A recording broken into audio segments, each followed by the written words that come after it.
Hello viewers, welcome to the session. We all know that textbook plays a very important role in the teaching learning process. So what is the theory of making a textbook? We know that the making of textbook is determined by the syllabus, and the syllabus is determined by curriculum. Let's look into these terms: curriculum, syllabus and textbooks. Curriculum is the instructional and educational program which aims at the goals, ideals and aspirations of life to be achieved by the pupils. It is based on the philosophies and beliefs of the society. And curriculum provides a statement of policy. It is a comprehensive plan. It states the goals to be achieved by the learners on the course of study, and it's the foundation of education. Curriculum is primarily administrative in nature as well as academic.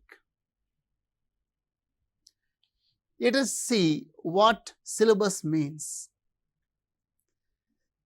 Syllabus is a specific list of teaching items. It gives the details of the course content. It tells what to learn on a course of study. And syllabus is purely academic in nature, and it involves the level of the learner and the content. So selection, organization and sequencing of the content is prescribed by the syllabus. Whereas textbook is the collection of the knowledge, concepts and principles of a selected course, and in which we'll find graded materials that are syntax, vocabulary and phonology. And we have different types of textbooks as far as English is concerned: readers, supplementary readers and workbooks, and even reference books. So in the classroom we use the textbooks, and while making the textbook, curriculum and syllabus are involved. So when we look into the making of curriculum or curriculum design, which is influenced by the theories, ideals and beliefs in the society, and syllabus is made on par with curriculum, and whatever suggestions made by the curriculum, they do reflect in syllabus. In one way we can say the broad definition of syllabus is curriculum and the narrow definition of curriculum is syllabus. And textbook in continuation, and after that planning, which involves how the content in the textbooks should be used in the classroom and how we can cater to the needs of the children and how we can continue classroom procedure, which is called teaching learning process. And evaluation, and where we will see the effectiveness of textbooks, syllabus, of course curriculum, and then we will look into the reflections. They do help us in revision of curriculum. So dear viewers, this is the framework. Curriculum leads to syllabus, which leads to textbooks, which leads to teaching learning process, which leads to evaluation, reflection and possible curriculum revision. And now see curriculum design. It tells us about all these aims and objectives, what purpose, content, what inputs or experiences, methodology and how to organize evaluation, how much of the purpose has been achieved. And let us look into the theories of curriculum design. The content model classical humanism, and it believes that learning is considered knowledge oriented. The focus is on content prescribed, and it suggests grammar translation method, and the methodology is inductive. The teacher presents rules and practice is done in controlled situations, and the content is expressed in terms of language features that are phonology, syntax and vocabulary that make up language. Tests are designed to assess the mastery in language areas and to select the students for the next level. However, The major demerit in this method is the abilities as well as the problems of the individual learners are not taken into account. And let us see constructivistic theory. It is based on the theories of Dewey and Vygotsky. And learning is a process of knowledge construction, and pupils learn by doing and keep improving every time they repeat an action, and learning through problem solving. And here, integration of knowledge, what the learners already have and what they have gained, and this is the way how knowledge is constructed. And the other method is the objective model reconstructivism.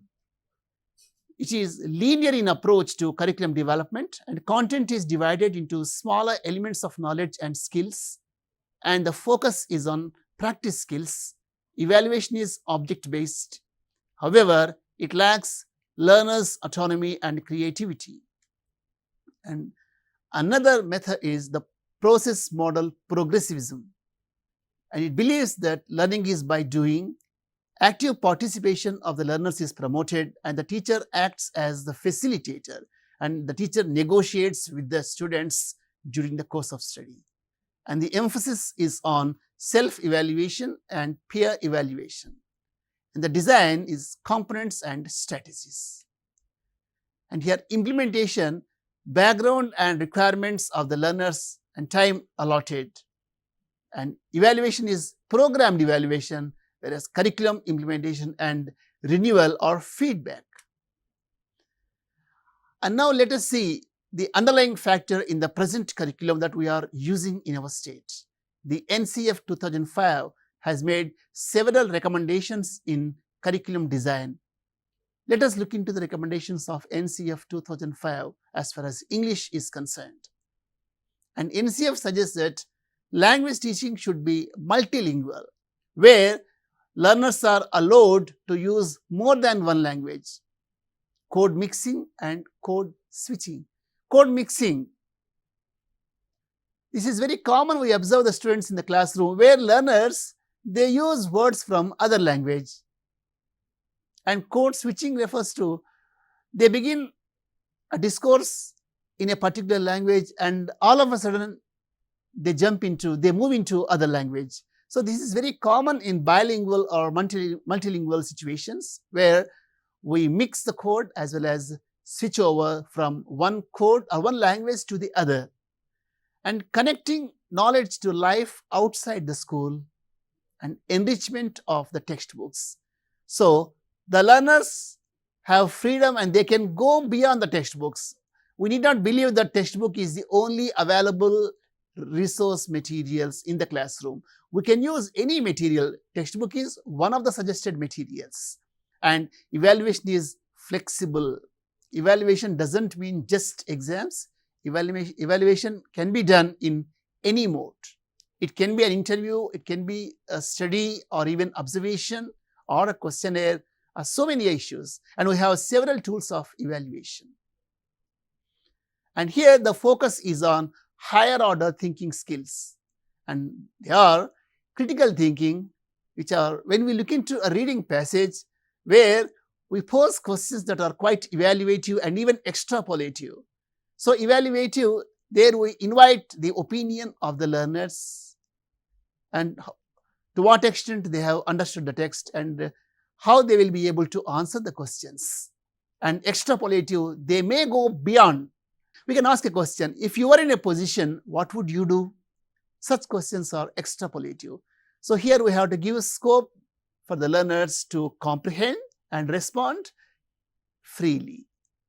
And metacognition, how we think, and application of knowledge and application of experiences and synthesis and drawing inferences. And now we are coming to the syllabus design. So syllabus is influenced by several factors. Let us see. First, syllabus should focus on the learner's needs, what the learners exactly need in the course, and formulating objectives. So when we are presenting the syllabus, what are the expectations and what are the possible outcomes, which we can call aims and objectives, and course contents, and what inputs are to be used in the syllabus, and strategies or techniques and how these inputs can be brought into the classroom, and evaluating and how we can assess the performance of the learners in the course of study. So, there are some types of syllabuses. We can say the structural syllabus, the notional functional syllabus or NFS, the communicative syllabus, and task-based syllabus. So, let us see the structural syllabus, which believes in mastery of structures, imitation and repetition, reproduction and bringing the changes in sentences, listening and speaking followed by reading and writing, and the focus is on mastery of language, which is linguistic competence. So, the notional functional syllabus or NFS, it believes that language has to be used in appropriate contexts, and there the focus is on notions such as time, quantity, place, agent, instruments, etc. and function. Function means a purposeful use of language. Where we use language? Seeking permission, apologizing, agreeing or disagreeing, arguing, asking for or giving permission. So, the NFS or notional functional syllabus focuses on notions as well as functions. And the other type of syllabus is communicative syllabus, and it is quite opposite to the first one. The focus is on communicative competence, and the learners are expected to use language in various situations, and learning how to learn, not what to learn, and the use of authentic materials. Authentic materials are the materials that are not prescribed but can be used in the classroom to promote classroom communication. For example, a pamphlet or a press note or any advertisement or a notice or even a wrapper which can be used in the classroom. They are good examples for authentic materials, even classifieds. So, we can use them in the classroom to promote natural way of communication. And the task-based syllabus, the focus is on classroom processes that stimulate learning, and this syllabus suggests tasks or activities that the learners have to do in the classroom. So, we come across similar terms: exercise, task and activity. Let us see how these terms are different. Exercise refers to the teaching procedure that involves controlled, guided or open-ended practice of some aspects of language. Example, a drill or a cloze test or a short reading comprehension test. Whereas task, which is something that the learners do or carry out using their existing language resources or those that have been provided.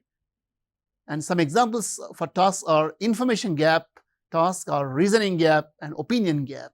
Whereas activity, it is a purposeful classroom procedure that involves learners doing something that relates to the goals of the course. Good examples for activities are singing a song, role play, group discussion. Here we can say that task and activity are almost similar, but sometimes activity involves some physical involvement or motor skills, using the motor skills. For example, singing a song, they use language and again they go for voice modulation or dramatizing or making a role play or group discussion.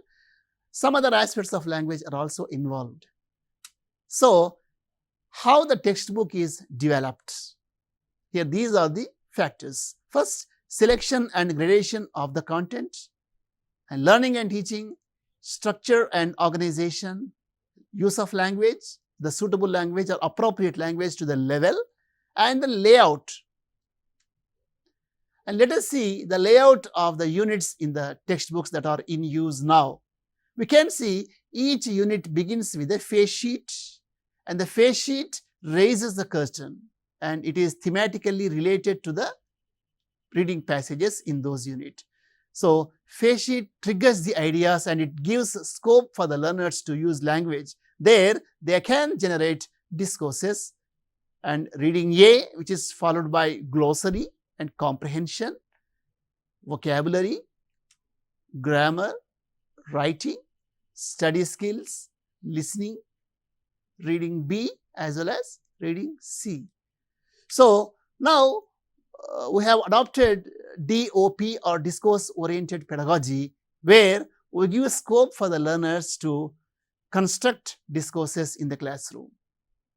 So, a discourse is nothing but any linguistic manifestation. It can be oral as well as written, and face sheet as well as reading A or B. At every level, at every chunk, we give a scope for the learners to construct discourses.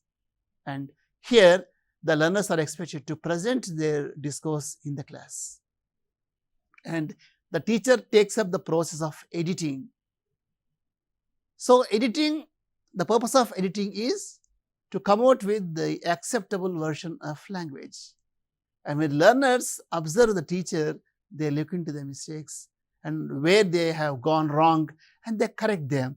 And of course, this is not done directly. The teacher presents his version, and whereas the learners compare the version of the teacher with their version, and they look into the areas where editing is required. So, when we come to planning and how the materials prescribed are used in the classroom. So, planning tells us the strategies or techniques. So, we come across year plan, unit plan as well as period plan. So, year plan is related to the whole academic year, and from the beginning till the end, what are the activities, what strategies or what type of tasks have to be given. It even suggests tests and examination, when summative examinations are to be administered, or when at what level or at what intervals formative evaluation should be administered. And when you come to unit plan, it is a small version of the year plan. It tells us the number of units that we need to complete and the activities that we can take up while working with the unit, whereas period plan. So, you can see year plan comprises unit plans and unit plan comprises period plan. Now, let us see the layout first. So, year plan, it has this system and unit number and name of the unit and number of periods required for reading processes and activities. If there are any remarks, we have to make a note. And here unit plan, you can say class and subject, here English and name of the unit and number of periods required and what are the objectives of the unit or expected outcomes. And here period 1, 2, 3, 4, 5, etc. At every level, description of the content. So, what area is selected for the particular period and what is the strategy and what activities are we going to do in the classroom, and what type of activities, may be individual activities or group or peer activities, and what is the strategy and how we are going to present it, and resources. So, preferably textbook is the resource, and you can use charts or even diagrams, or even you can use electronic resources, right, and reflections of the teacher at the end of the unit. So, every time we begin the unit with some expectations, we begin the class with some expectations, and at the end of the class we reflect. We see to what extent I am successful, to what extent I am able to reach my goal. So, these reflections are very important for us to plan better for the next one. And teacher notes or additional information about the unit, if any, if possible, and we can invite the suggestions of our colleagues, we can invite the suggestions of other academicians, or even we can invite the suggestions of our learners, and what changes are to be made in the unit or in the strategy. So, this syllabus is very flexible, and we invite the opinions of our colleagues and our teachers and even our students, and every time we try to improvise our presentation in the classroom. And period plan, it is this is the layout, the class and subject and topic or activity and the process, and how we are taking up the period process, and the questions for interaction and comments and reflections. So, classroom transaction and how it takes place. The unit begins with the face sheet, and the teacher begins interaction using the face sheet, and there we invite learners' opinion, and there is a possibility to have a discourse. So, generally face sheet promotes oral discourses. It can be oral presentation, maybe a description, maybe a short debate. So while reading, we ask the learners to use a star mark or a tick mark. So here, if they like any part of the text most, they have to use a star mark, and if they have understood the reading text, the part of the text, they have to put a tick mark, and sometimes they are asked to underline that they have not understood. And there we have some discussion, then we can go for discourse construction. So the targeted discourses we all know, and we select or we choose the discourse according to the context. For example, if you take a lesson attitude is altitude in class 10, the possible discourses, we can go for the conversation between Nick's parents, and there we can ask the learners to construct a discourse, write an imaginary conversation between Nick's parents, or write an imaginary conversation between Nick and Bethany Hamilton. Sometimes you can have an interview also. Imagine you are a newspaper reporter and you are supposed to interview Nick Vujicic. So write an interview script. So these are some possible discourses, and the learners work in groups and they come out with their discourse and they present their discourse. And there we go for editing. So preferably classroom editing, and we will ask them. And when we come to editing, very important, and we can see any missing words or excess words or wrong words, or maybe word order, maybe problem with the agreement features or punctuation, and we use some symbols there. So we give a hint to the learners so that they can go for self-editing, and finally the teacher presents his version and the learners make the comparison. So this is the classroom transaction for a unit or even for a lesson. Dear viewers, in this session we have discussed the terms curriculum, syllabus and textbooks. And we all know curriculum is a very broad term, and that involves not only curricular areas and co-curricular or even extracurricular areas, whereas syllabus is purely academic, and the syllabus tells us what inputs have to be given in the particular level. And a textbook, which is the resource material which gives us information, which contains several activities and different types of texts. So the present textbooks have thematic approach, and certain themes are identified. The whole unit will have the same theme, and we can see the same theme running in the whole unit. For example, if you take the town mouse and country mouse in class 7, that is something, the relationship and how the town mouse and country mouse behaved, and which is followed by the poem The Town Child and Country Child. Similarly, if you go to class 8, human relation, the first one is The Tattered Blanket, and which is followed by the poem The Mother and Letter to a Friend. So in all these texts, you can see the same theme is running. So the present textbooks have thematic approach, and all the units are thematically associated, and all the components in the unit are also thematically associated, and it gives scope for various types of activities, and the learner's autonomy is taken care of. And the present system promotes flexible evaluation. Evaluation does not mean only tests and examinations. Evaluation can be done at every level. Evaluation is a continuous process. So curricular framework, which is influenced by goals and beliefs and as well as the theories of education, whereas it paves way for syllabus, and the syllabus suggests the inputs at every level, and the syllabus paves way for the preparation of textbooks, and textbooks have specific design and the layout. How should a textbook be?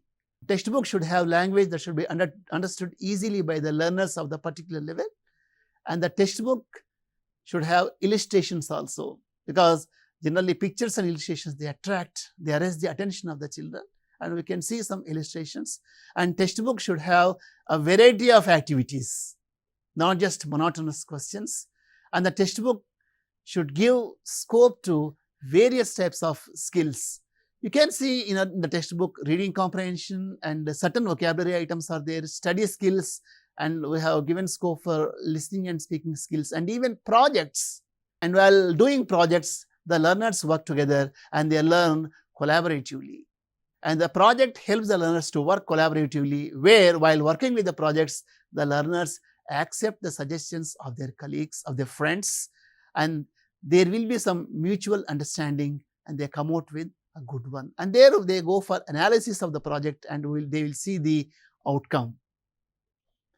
So dear viewers, here we have identified the difference between curriculum, syllabus and textbook, and the classroom process and the layout of the unit and how the unit is presented in the classroom by means of classroom transaction. And whereas if there is any gap between curriculum and learning experience and evaluation, again we will go for reflections, and these reflections help us to improvise curriculum. That's all for us today. Have a nice day.